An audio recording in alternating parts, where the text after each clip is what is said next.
Welcome friends, প্রত্যেককে আমার YouTube চ্যানেলে স্বাগত। আজকের আমাদের ভিডিওর বিষয় ঐক্যশ্রী ইনস্টিটিউট প্রোফাইল আপডেট। তো প্রত্যেক স্কুলেই একটি করে ইমেল চলে এসেছে যে প্রত্যেক স্কুলকে তার ঐক্যশ্রীর ইনস্টিটিউট প্রোফাইল অপশনটি যেটা আছে সেটাকে আপডেট করে নিতে হবে।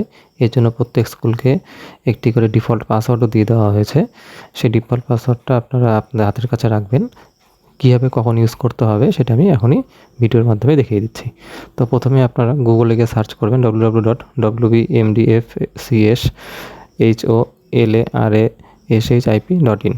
অর্থাৎ এই পোর্টালটা আপনি ক্লিক করলেই পরবর্তীতে এই লিঙ্কে ক্লিক করলে পরবর্তীতে আপনার সামনে এই পেজটি আসবে, যেখানটা আপনাদের প্রথম যে অপশনটা থাকবে institute profile update, new update 2024-25, এই অপশনটি যে আছে এই অপশনটিতে আপনাদেরকে ক্লিক করতে হবে। এই অপশনটিতে ক্লিক করলে পরবর্তীতে আপনার সামনে এই নতুন একটি পেজ আসবে। সেই পেজের মধ্যে আপনি আপনার নিজস্ব ডিস্ট্রিক্ট চুজ করবেন। আমি জলপাইগুড়ির থেকে আছি, তো এখানে জলপাইগুড়ি চুজ করছি।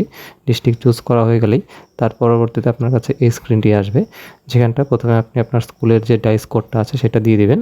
আর আপনাদেরকে মেসেজ করে যে পাসওয়ার্ডটা দেওয়া আছে, দেখবেন ক্যাপিটাল লেটার একটা পাসওয়ার্ড দেওয়া আছে, সেই পাসওয়ার্ডটা এখানে টাইপ করবেন। শিক্ষাবর্ষ এটাই থাকবে, ডিস্ট্রিক্টটা যেটা আপনি আগে চুজ করছেন সেটাই থাকবে। তারপর ক্যাপচা কোডটাতে লগ ইনে ক্লিক করবেন। এই লগ ইনে ক্লিক করলে দেখবেন পরবর্তীতে আপনার সামনে এই একটি নতুন একটা পেজ খুলবে, যেখানে বলবে আপনার যে পাসওয়ার্ডটা আপনি এখনই দিয়ে এন্টার করেছেন সেই পাসওয়ার্ডটাকে চেঞ্জ করতে। তো যেই পাসওয়ার্ডটা আপনি মেসেজ থ্রুতে পেয়েছেন সেই মেসেজের পাসওয়ার্ডটা এখানে লিখবেন।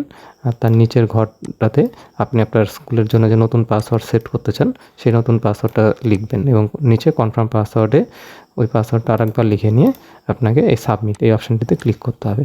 এই সাবমিট অপশানে ক্লিক করলেই পরবর্তীতে আপনার সামনে আবার লগ ইন পেজটি খুলে যাবে, যেখানটা আপনি আপনার স্কুলের ডাইস কোড যেটা আছে সেটা আরেকবার দেবেন, এবং নতুন যে পাসওয়ার্ডটা সেট করেছেন নতুন পাসওয়ার্ডটা এখানে দিয়ে নেবেন। বাকি তথ্য যা আছে সেগুলো একই রকম থাকবে, শুধু নতুন করে এখানে একটা আপনার যে ক্যাপচা কোডটা আছে সেই ক্যাপচা কোডটা দিবেন, দিয়ে এই লগ ইন অপশানে ক্লিক করবেন। এই লগ ইনে ক্লিক করলেই দেখবেন আপনার সামনে এই পেজটি খুলবে, যেখানে আপনার যে স্কুলের যার ফোন নম্বরটা দিয়ে রেজিস্টার করা আছে HOI এর যে নম্বরটি দেওয়া আছে সেই নম্বরে একটি 4 সংখ্যার ওটিপি চলে যাবে। সেই ওটিপিটি এখানে দেবেন, দিয়ে সাবমিটে ক্লিক করবেন। সাবমিটে ক্লিক করলেই আপনার পুরো প্রোফাইলটা খুলে যাবে। এবার প্রথমেই যে অপশানটি পাবেন ইনস্টিটিউট প্রোফাইল, এইভাবেই খুলবে স্ক্রিনের মধ্যে। দেখবেন যে এখান থেকে আপনি এগুলো কিছু এডিট করতে পারবেন না, শুধুমাত্র HOI এর ডেট অফ বার্থ, আধার কার্ডের নম্বর এবং আধার কার্ড, এই অপশানটুকুই শুধু আপনি আপডেট করতে পারবেন, বাকিগুলো কোনো আপডেট করতে পারবেন না।